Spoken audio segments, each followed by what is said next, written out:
Now, we'll have three ideas before we take our first short break, and then jump to the problem solving process about how do you go about initiating a case. What are the essentials before that?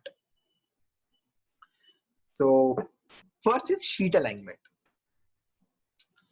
Typically, I solve, so in a case interview, you will be given probably an A4 sheet to solve your problems on.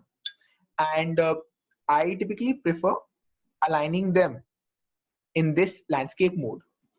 And I break my page down roughly into three parts. So probably 20, 60, 20, 30, 60, 10, doesn't really matter. I mean, you get a broad in the middle area is the biggest. And iteratively, you will figure out what is convenient for you. Now, these parts are further broken down into space 1, space 2, space 3, space 4, and space 5. And for me, this is one way of keeping the sheet as clean as possible. Now, how does an interview start? An interview starts with an interviewer basically giving you a problem statement, which is like a 1 or 2 line statement. So, your client is ABC. They are facing this particular problem. Your job is to help them figure out what is happening and why. Okay. That is how most problems would be structured. And what I end up doing is I write that problem statement here. It's very difficult because they don't wait for you to catch up typically. They just make a statement. So you would typically end up just writing the keywords. So ABC firm in XYZ industry are facing some particular problem for XX time and turnaround. So you'll end up writing like 6-7 keywords, and that's about it. That's space 1. That's probably the most immutable part of your whole case solving because that's been given by the interviewer verbatim. Then we come to the second case. So for explaining the second case, let's look at this part of it. Actually, let me do is let me define this box again here. Okay. Good. So space number 1 is done. Space number 2. So when you're given a problem like this, XYZ, ABC, blah, blah, blah, you would spend some time clarifying the problem statement, making sure there's no ambiguity. What do I mean by that? Now let's take a real example actually. So, let's say your client is in the Apple business. They are facing a decline for some time. Got a decline in profits for some time.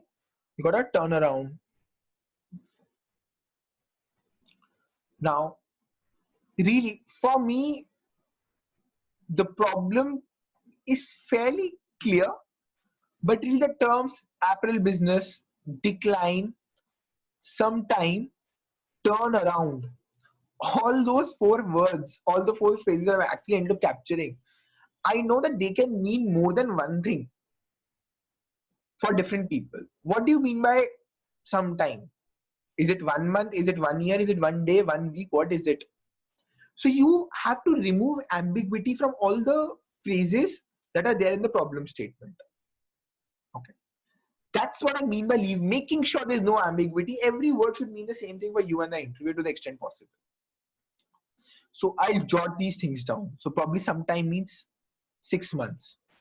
Decline means 2%. Turnaround means just become positive. Apparel business means that they are just retailers. Let us clarify those things. Then having done that, and I mean, there's not a very strict boundary between clarifying and preliminary questions, but the preliminary questions are basically fishing expeditions to get more clarity on the problem's context. So you don't want to start solving the problem before knowing something about it. My rule of thumb is, can I really visualize my client a little bit before I get to the problem? And one cool hack is to think of yourself as a business owner. If you own this business, what are the basic things you would want to know about the operations? Some of those things I'll cover in the preliminary questions. We'll see a lot of this tomorrow when we're doing profit and loss problems, and we'll cover the preliminary questions as well. But those questions, the answer to those questions would again come here. So space 2 really is extension of space 1, because space 2 is also all the clarifications and the pieces of information I get from the interviewer. Maybe during the case, I will get more information also from the interviewer, and I'll place all of that again here. Okay. So I'll come back to that, but coming back here. Now, sometimes people have this concern. How do I know if I've asked enough questions? How do I know if, am I asking too many questions? That's really a function of practice. One thing that I have developed now, assuming your handwriting is standard, if my entire space got filled typically, I know maybe I've asked too many questions. If I'm not like, if I've just covered like 5% or 10% of this, I know maybe I'm not asked, like maybe I was just 1 or 2 questions. So that's a basic heuristic I started developing just by understanding how much space I have used. So I used to like typically cover like 50% of the space in like 3 or 4 questions. And then the remaining space was really left for more information I will capture during the interview. Now, as an individual, you might feel that you ask more questions later and less upfront, so you can change the mix as you feel comfortable. That's just one idea. So that's space number 2. Space number 3 is my problem solving space. This is where I'll do all that famed structuring. Okay. So nothing more to this. It's just that this is the space where I will draw all my diagrams, where I will do the so-called analysis. Now, I'll come to space number 5 first. This is my calculation space. And this also typically gets demarcated into further areas as I'm doing more and more calculations to keep all calculations separate. This is something you might appreciate while actually doing the cases, that if you keep your numbers separate, it's easier to revisit them. Sometimes what will happen is, let's say you do the entire analysis, you've done some calculations, and you figure out you're way off. Then you will have to go back to your numbers. And if your numbers are strewn all over your paper messily, then it's a little hard to just go back to them. So I prefer doing all my calculations in one place and in separate compartments, so that everything is a little clean and easy to access and easy to understand for me. Otherwise, they just start, and a lot of numbers start merging into each other. So make sure you try to do this. And last is the space number 4. This is a Hail Mary space from 2 angles.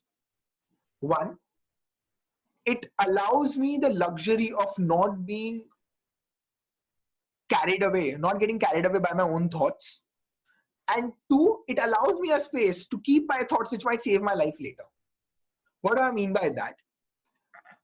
I initially mentioned that, you might get a case for which you might figure out a solution in just 5 minutes. Or while solving a case, you might get a lot of brilliant insights. But because of the problem solving process, it might not be the right time to get to those insights. So what I do is, all the crazy ideas, all the things that I wish to explore, but I cannot explore right now because I am following a very linear process, I write those things down. I do not burden my mind with, oh, I have to remember this, I have to remember this, just put this thing down. It also helps in like troubleshooting. Once I'm stuck, I can figure out, hey, I had this bright idea, let me explore this now, because clearly I've hit a dead end in what I was doing. It helps me towards the end of my case when I'm like, hey, what do I do next? Is the entire problem completed? But no, I look at space number 4, I'm like, oh no, I had to do these few things as well. So whatever random things that come to your mind that you cannot add in space number 3 at this point of time, please put them here.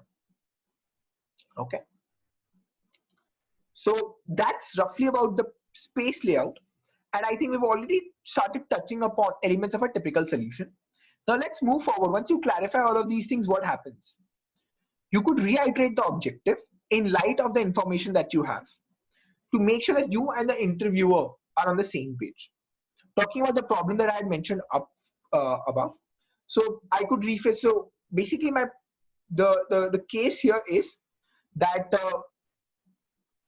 our client, who's an apparel retailer, are facing a 2% decline in profits over the last 6 months, and they want to just turn profitable over the next time frame, next 6 months, next 12 months.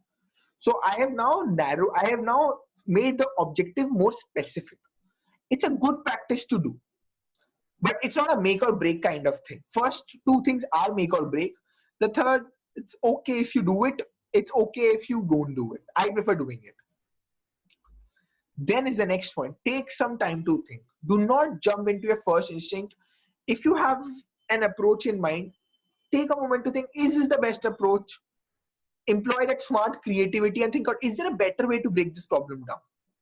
Okay. People sometimes feel that you have to keep talking. That's really not the case. You can feel free to take your time and then give your opening.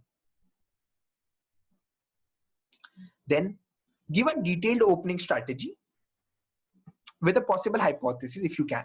So you will want to bring in some amount of predictability in the interview, that this is how I really want to go about the process. Over the next 5 minutes, this is what I want to do. And overall in the problem statement, this is what I want to do. So let's say, taking the Apple example again. So how would I do this? So the key idea here is to start broad, break it down, and then you will come to the specifics. So I'll just say, okay, fine. So my profits. So what I want to do here is that my profits are a function of revenue and cost. Because of certain facts we have discussed, I feel it's more of a revenue problem. So what I'll do is I'll look at these 2 or 3 things. So I'll explain what those 2-3 things are in an interview. And if that doesn't give, if you're not able to figure out the problem there, then I'll move to the cost side where I'll look at these 2 or 3 things. You might want to start your case like that so that the interviewer knows what to expect as the next 20-30 minute proceeds. Okay. It's always a good idea to have as much predictability in your interview as possible, which brings me to something in point 6 as well. You proceed with your framework, and at every crucial junction, so let's say you have covered one of those 2 or 3 things that I mentioned, or you feel enough time has passed, or you feel you're stuck somewhere, try to spend like 10-15 minutes summarizing the problem. Okay, what you have done till now and what you plan to do moving forward. I'll bring about mini summaries again tomorrow, why they are so helpful, but just remember this idea. And I've already touched upon this. You can ask more questions to gather data as and when needed. Now comes the 7th and the 8th thing. Okay. Now, the 7th thing and the 8th thing, most people at the end of 6 steps would have figured out what the problem is. Okay. Obviously, you have made a framework, you figure out what the problem is, and then they jump to this, which is providing conclusions and recommendations. I would absolutely urge people to wait a second and try to understand what's happening. If a problem has existed for a certain amount of time, someone might have already tried doing something about this and they would have failed. And that's when they would have realized that, hey, clearly we should bring a consultant in. If you don't try to understand this problem, what has the country really tried? Or if you find something, let's say, very unique about the firm's process, try to understand why do they do the things that they do. Okay. And then move to conclusions, recommendations, so that you don't either end up giving frivolous recommendations, which the company has already tried and failed at, or 2, you don't end up giving a recommendation which will hurt the company more than it will do benefit. Now, let me explain this importance of this point through a couple of examples. So these are like 2 of my favorite examples. The entire case is something you can watch on my YouTube page. I've already pre-recorded those videos. In one of the cases that we had, so let me just discuss one of them. Okay. So it's about a sunflower oil manufacturer, and they use tin as a packaging material. the cost of tin has gone up. Okay, they are one of the market leaders, and all their big competitors use plastic. So we figure out the cost of tin has gone up. Okay, now that's where we were at the end of point 6. Most people jump to solution that let's just move from tin to plastic. I've done this particular case as an when I used to practice with my juniors or my friends probably 20 times now. And out of those, I think 18 or 20 times people have jumped to the recommendation directly. They did not ask, okay, fine, the tin prices have increased in the past over the last 6-month period or 3-month period that the problem ascribed to, but are they going to remain high? If not, if I somehow know that they're going to fall next month, then maybe no action is required. So understand what is the current setup. Is the tin price stable or unstable? Most people forget that. Let's say you ask that question, the tin price is still gonna go up. What do? Then people are like, aha, then definitely we can move to plastic. But then again, hold on a second. Clearly this company is doing something against the grain of the market. Everyone else is using plastic except us. Why? I would then try to delve into why we have stuck to tin when the market has moved to plastic and when clearly plastic has had a cost advantage. In this particular case, the situation was that, we are primarily a rural player, like in our almost entire market comes from the rural market, and there our target audience is more used to buying vegetable oil in metallic boxes. So we cannot move from tin to plastic, otherwise we'll destroy the one differentiating factor that we have. So if someone wants to give that recommendation that let's move from tin to plastic, they're actually hurting their client more than they're benefiting them. So I hope that these 8 points essentially give you a better sense of how do we solve the problem. I'll keep coming back to these points when we're actually doing the problem solving.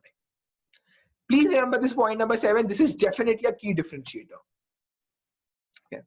Now let's just discuss this page for like 5 minutes and then we'll take a short break before we jump to the problem solving. So I'll discuss 4 things right now. These 4. The other 3 we'll discuss as and when the time is set for that. First is 80-20. I've already kind of mentioned this when I said that when you break the problem down, you have to prioritize which problem is driving. So I hope the principle is clear, right? Typically it says that 20% of the issues might be driving 80% of the problem. So there are some issues which cause more problems, some issues which cause less problem. You will have to use your ability to draw out inferences, your creativity to figure out which these issues are out of the whole host of issues and prioritize solving them so that 80% of the problem gets solved with minimum effort. That's Pareto principle that you have to, this lens you have to adopt while problem solving. Second is MISI. This really is the bread and butter of problem solving and consulting, which is mutually exclusive, collectively exhaustive. The idea is to break something down. So look at this right now. When I say strategy, I've mentioned 7 points there. Are you sure that all of these are different from each other? Or if I ask you, could there be an 8th one? Could there be a 9th one? You cannot say no with certainty. So you don't know whether these 7 things put together are collectively exhaustive or not. So this is not a very good MISI structure because these things are neither exhaustive because you cannot be sure. And they may or may not be exclusive. Whereas if I write profit as revenue minus cost, so a function of revenue and cost, this is like the quintessential MISI structure. Revenues and costs are mutually exclusive. There is nothing common. Either something is a revenue item or a cost item. It can't be both. And collectively they are exhausted. Profit is not dependent upon a third thing. Everything else that you think of either has to go under the revenue bucket or the cost bucket. You cannot create a new bucket. That helps quite a bit when you are doing problem solving. And this is how we'll go about breaking things down ever so often into two parts. Sometimes you might have to stick with three, maybe four, but that's how we'll do it. At this point, just a couple of questions that are there. One is, how big is the sheet when we talk about the A4 sheet? Uh, Typically, it's a standard A4 sheet. I mean, I've not seen it being of a different size. So you have enough space, and you, by the way, don't have just one sheet. You can use as many sheets as you want. It's a good idea to take your own sheets to the interview in case, I mean, for whatever reason they're not there, but I've always found them to be there. So that's about the sheet. And someone wants me to repeat the Pareto principle again. Uh, Again, the basic idea is that this is a tool for prioritization, that not all issues are of equal importance. There are some issues which drive the problem more than the other issues. We have to quickly figure out what those issues are and try to address them first before we address anything else. That's the sense of the Pareto principle. We'll see this over and over and over again while we solve the problems. So all of these things will become clear. I'm just trying to introduce them before we start into the problem solving. The third thing is about the process map. Okay. Now, this is one of my favorite styles of breaking problem. It's an extension of the MECE approach only. However, it's a more linear approach, wherein what I do is, anything I feel is a process, I nail down its starting point, its end point, and I now make a journey between that. Okay. So let's take an example. Let's say that your Amazon package is delayed. The package has to make a certain journey. Now, I'm just making a rough journey here. So you have ordered, okay, and let's say it already is at the, so from the seller, let's say it has to go to the warehouse where it is stored. Then someone has to pick it, take it to warehouse 2. Then let's say last mile delivery guy is there. Rough journey, Amazon, whatever, right? Now, if let's say you receive the package 2 days late, the problem could have been at any step. What we can simply do is go left to right, try to benchmark to how things were in reality and how things they should have been, and the difference between the two will give us a sense of where the problem is, where the 2-day delay is lying, because clearly somewhere more time has taken than it should have. So what we do is basically break the problem down into constituent parts, one after the other, and we'll figure out where the problem is. And an example closer to home could be, let's say you have a constant problem of getting late to the morning class, and you have to diagnose that, let's say in a pre-COVID world when you were going to classes. So what you can do is you can chalk out your entire journey from your hostel to the classroom. What time do you wake up? Then you go to the washroom, amount of time spent there. Then you go to the lift, amount of time spent waiting at the lift. Then let's say you go to the have breakfast, amount of time you have at breakfast, and then you reach the classroom. So you might figure out that, let's say, compared to an average person, you are taking more time at any of these steps, and that's resulting in the constant delay. So taking a business example and taking this personal example is only with the objective to show that this is context agnostic. As long as there's a process, just pin down the first step and the last step and just keep drawing out every single thing that comes after that. Okay. The last thing is about a formulaic approach, which is essentially a mixture of MECE and a process mapping, which is just to translate something in terms of a formula. Okay.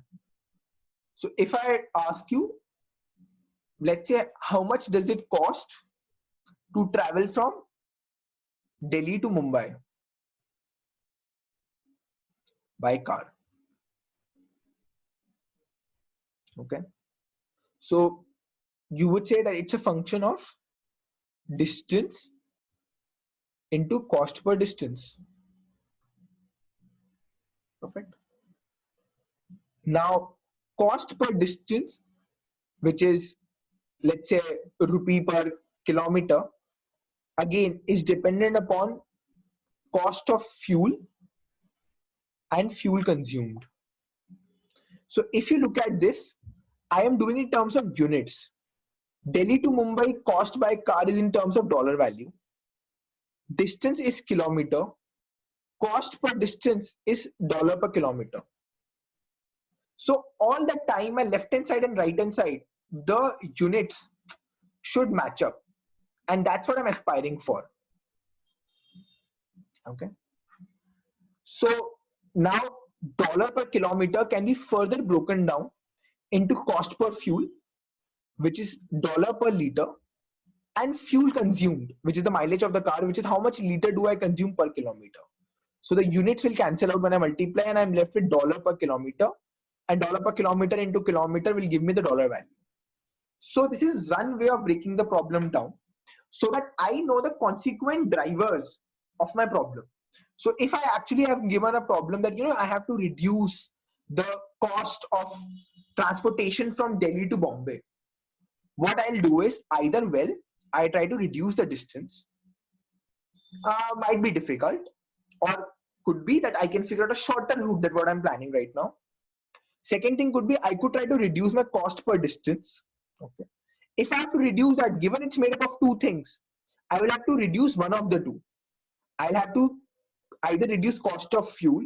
So maybe I buy it from a particular state where the cost of fuel is lower. So my cost per fuel can go down. Or I have to reduce my fuel consumption. So maybe I drive a better car, or maybe I drive in a better fashion. Maybe I get my car servicing done. So within this aspect, they will have, so you might have like 7-8 different strategies overall to reduce the cost of the trip. It's difficult to come up with these 7-8 points upfront, but once you break this problem down, you can always come up with those points. Even the fuel consumption aspect, this aspect, I could have broken down further if required, if I had the space, but this is just to show you how we'll do it. And we'll see now examples of this being operationalized. So I hope this gives you a good introductory flavor of how we are starting off things.